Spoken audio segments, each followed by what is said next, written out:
Hello my friends, आप सुन रहे हैं हमारी कहानी my cruel husband season 2 episode 6।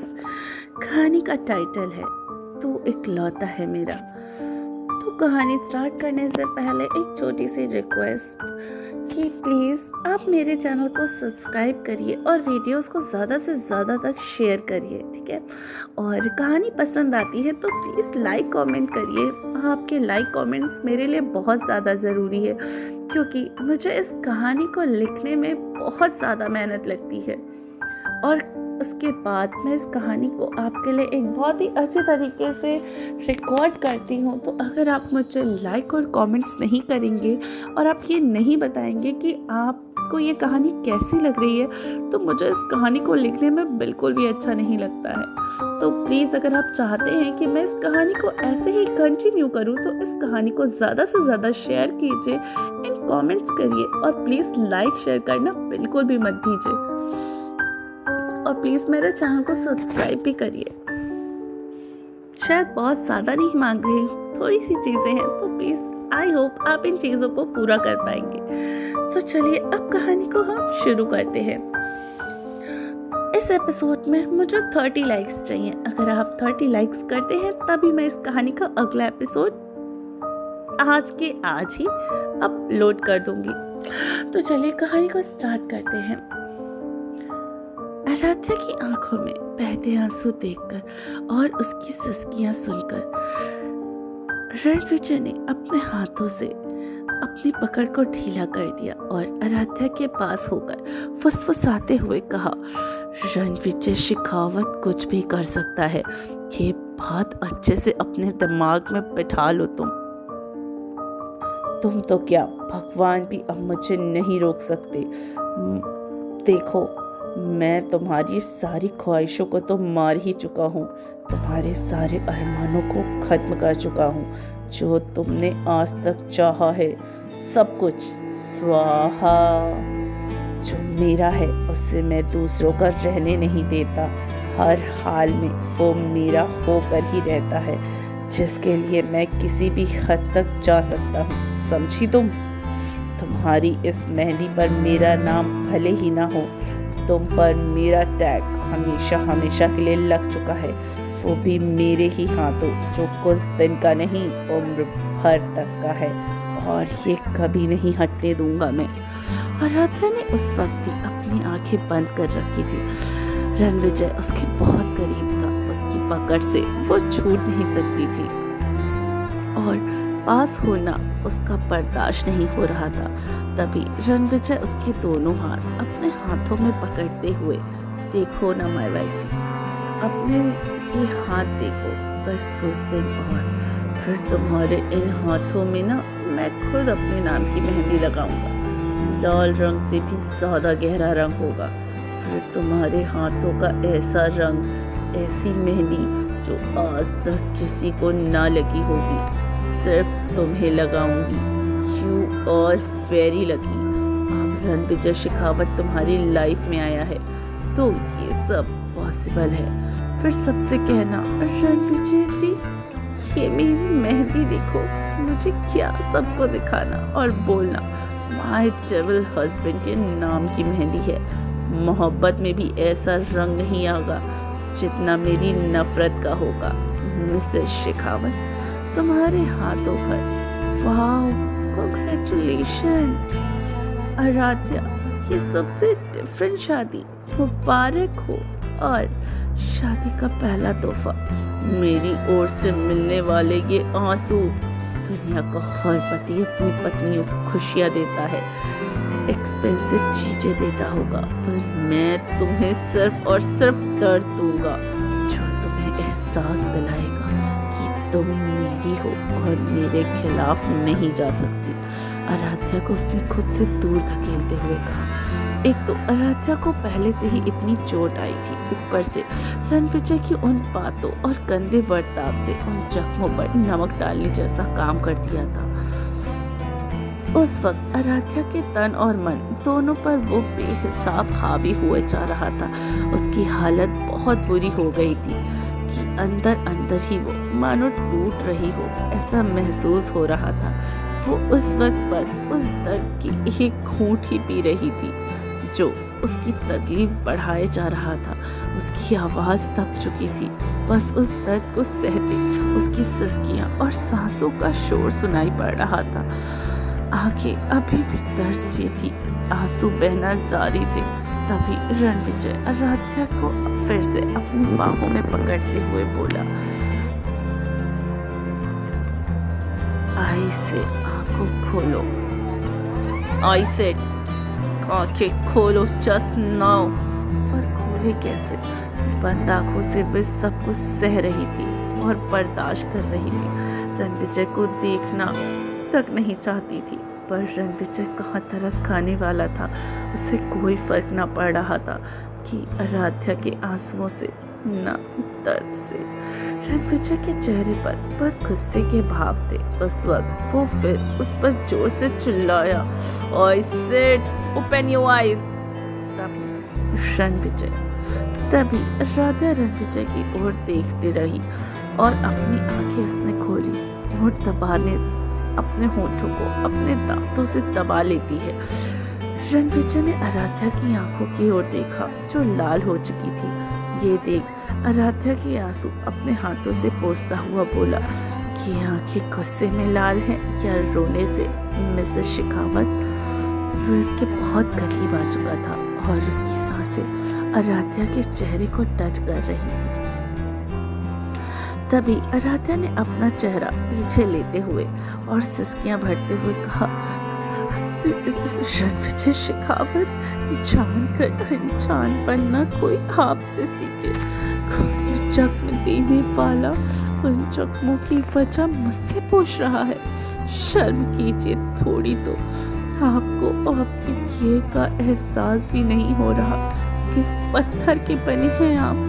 और इससे बुरा जानवर भी रहम कर ले चोट पहुंचाने पर आप तो जानवर से भी बदतर हैं।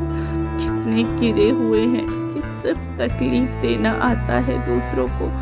ऐसी हरकत सिर्फ और सिर्फ रणविजय शेखावत ही कर सकता है और इसमें कोई गर्व की बात नहीं। भले ही आपके डर से सब चुप बैठे हों और उनके अंदर से आपकी बददुआ ही निकल रही होगी।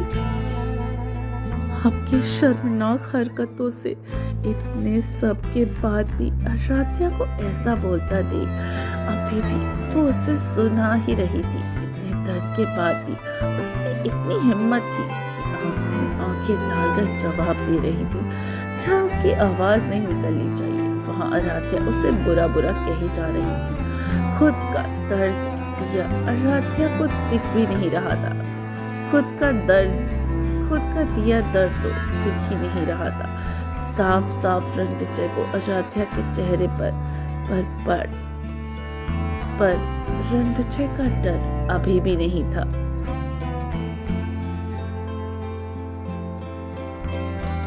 जहाँ उसकी आवाज नहीं निकलनी चाहिए थी वहाँ आराध्या उससे बुरा भला कही जा रही थी। खुद का दिया दर्द तो दिख भी नहीं रहा था। फिर आराध्या के चेहरे पे ये साफ साफ देख सकता था। रणविजय को आराध्या के चेहरे पर अपना डर देखना था जो कि उसके चेहरे पर और ना ही उसकी आंखों में दिख रहा था। आराध्या की आंखों में ये सब रणविजय आराध्या को किस्से में घूरते हुए सोच रहा था। आराध्या, क्या सोच रहे हैं आप? यही ना कि डर क्यों नहीं डरती मैं आपसे। आप मुझे दर्द दे सकते हैं, डरा नहीं सकते रणविजय शेखावत। आपका दिया दर्द तो मैं सह लूंगी, पर इतने सब के बाद भी डर ना पैदा कर पाए आप ये ना सह पाएंगे रणविजय शेखावत, राइट? अपने आंसुओं को पोंछा और हल्का सा मुस्कुराते हुए रणविजय तभी आराध्या का मुंह पकड़ लेता है। बहुत जुबान चल रही है ना? Shut up. रस्सी चल गई पर बल ना गया। एक बल नहीं लगेगा तुम्हारी ये जुबान काट के फेंकने में। ये सुनते ही आराध्या की आंखें फैल गई। वो रणविजय की ओर बड़ी बड़ी आंखों से हैरानी से देखने लगी। तो रणविजय फिर बोला, ये रानी क्यों हो रही है माय वाइफ? अब तो जानना शुरू कर दो मुझे। ना मुझे हरा सकती हो, ना मुझसे जीत सकती हो। तुम सो ये सब ना करो तो ठीक रहेगा, क्योंकि मेरे आगे कुछ नहीं होने वाला तुम्हारा। तुम मेरा कुछ नहीं बिगाड़ सकती, पर मैं सब कुछ कर सकता हूँ तुम्हारे साथ। इसलिए जुबान बंद रखो और ये आंखें सो नीचे करना। कहना है ना, सोच समझ कर करना, वरना अंजाम जितना बुरा होगा वो तुम सोच भी नहीं सकती, जिसे सिर्फ तुम भुगतोगी। ये तो सिर्फ ट्रेलर था मिसेस शेखावत, पूरी फिल्म तो अभी बाकी है। हर चीज की इंतहा होगी, पर रणविजय शेखावत से तुमको मिलने वाले दर्द का कभी अंत नहीं होगा, ये भूलना मत। और अगर तुम भूल भी जाओ ना, तो एक नजर खुद की हालत पर डाल लेना। मेरा दिया हुआ ये तोहफा, चोटों की ओर इशारा करते हुए, तुम्हें भूलने नहीं देगा। अब तुम रणविजय शेखावत की हो, understand? I think you better understand. और फिर भी ना समझी तुम, और मेरे पास और भी रास्ते हैं, कहते हुए रणविजय ने आराध्या का मुंह छोड़ते हुए उसे धक्का दे दिया, जिससे वह जमीन पर जा गिरी। रणविजय उसी वक्त वहां से चला गया। आराध्या रणविजय को जाता देखते हुए नीचे से उठी और एक नजर अपनी बाहों पर लगी चोटों की तरफ देखा। आंखों से आंसू छलककर उसके हाथों पर जा गिरा। रणविजय अंदर की ओर जा रहा था, तभी उसकी नजर सामने खड़े बुजुर्ग पर गई। वो दादू कहते उनके पास गया और मुस्कुराते हुए बोला, गुड मॉर्निंग दादू। उसने थोड़ी दूरी से खड़े होकर ऐसा कहा। ये रणविजय के दादाजी हैं, दिवाकर शेखावत, शेखावत सदन के रणविजय के साथ ही रहते हैं। सिर्फ उसके दादाजी ही उसके पास रहते हैं और कुछ 3-4 नौकर चाकर, वो भी सिर्फ आदमी ही हैं, जिन्हें रणविजय ने अपने दादाजी के ख्याल रखने के लिए और घर का रख रखाव करने के लिए रखा है, जिससे रणविजय सिर्फ सुबह मिलता है ऑफिस जाने से पहले। चाहे फिर रणविजय उनके साथ ब्रेकफास्ट करे या थोड़ी देर बाद, बस इतनी सी मुलाकात होती है। एक ही घर में रहने के बावजूद इन दादा पोतों की, क्योंकि फिर वो पूरा दिन अपने ऑफिस में बिजी रहता है। दिन के 24 घंटे और सप्ताह के 7 दिन देर रात तक घर लौटता है, जिससे उसकी कभी तो दादा से मुलाकात भी नहीं हो पाती है, तो कभी उसके आने से पहले दिवाकर जी सो जाते हैं। दोनों एक दूसरे से बहुत प्यार करते हैं। दिवाकर जी रणविजय को प्यार से विजय बुलाते हैं, तो रणविजय उन्हें प्यार से दादू। पूरी दुनिया में सिर्फ दिवाकर जी ही हैं जिसके साथ रणविजय सबसे ज्यादा प्यार करता है और उनके साथ बहुत ही नरम रहता है, क्योंकि रणविजय के लिए उसके दादू ही सब कुछ है और दिवाकर जी के लिए उनका प्यारा विजय ही सब कुछ है, और वह बहुत ही लाडला भी है उनका। पर रणविजय के ऐसे बर्ताव की वजह से वो अपना प्यार विजय पर पूरी तरीके से दिखा नहीं पाते, और रणविजय भी उन्हें खुलकर कुछ नहीं कह पाता। इसलिए नॉर्मली बातें ही होती हैं हमेशा दोनों के बीच। ना वो कुछ पूछ पाते हैं, ना ही रणविजय उन्हें कुछ बताता है, पर दोनों एक दूसरे के लिए बहुत ही इम्पोर्टेंट है। रणविजय ने जैसे ही गुड मॉर्निंग कहकर दिवाकर जी से उनकी ओर देखते हुए बोला, किसकी गुड मॉर्निंग है आज? विजय, तुम्हारी या सबकी? रणविजय समझ गया कि दिवाकर जी किस बारे में कह रहे हैं, तो वो बोला, चलिए दादू, ब्रेकफास्ट का टाइम हो गया है, फिर मुझे ऑफिस भी जाना है। दिवाकर जी कल रात सो रहे थे और अभी जो भी कुछ हुआ है उसके बारे में तुमसे कुछ पूछने की इजाजत है विजय? रणविजय कुछ बोला और वहां से जाने लगा। तो दिवाकर जी बोले, पता था नहीं बताओगे, क्योंकि द ग्रेट रणविजय शेखावत किसी को कोई भी जवाब नहीं देता और ना ही जरूरी समझता है। ये सुनकर रणविजय उनके सामने आया और मुस्कुराते हुए कहा, कितनी बार कहा है, पूरी दुनिया से मेरी इस दुनिया को नहीं कंपेयर किया कीजिए, क्योंकि वो सिर्फ भीड़ है और आप मेरी लाइफ है। रणविजय शेखावत, मैं सबके लिए हूँ, पर आपके लिए सिर्फ आपका प्यारा सा विजय एंड दादू। आप ना ये डायलॉग बाजी मत किया करो, मैं नहीं पिघलने वाला। चाहे आप कैरो के लहजे अपना लो, मुझसे बात कर लो, क्योंकि मुझे आपको कुछ बताना होगा तो मैं खुद बता दूंगा, और जो हो रहा है उसका जवाब आपके पोते के पास नहीं है। आई होप आप बार बार नहीं पूछोगे। एनीवे, मैं रेडी होकर आता हूँ, आप भी अंदर आ जाइए। ऐसा कहकर रणविजय अंदर चला गया। दिवाकर जी ने मुड़कर अंदर की ओर देखा, फिर लॉन में खड़ी आराध्या की ओर देखा, जो अभी भी रो रही थी।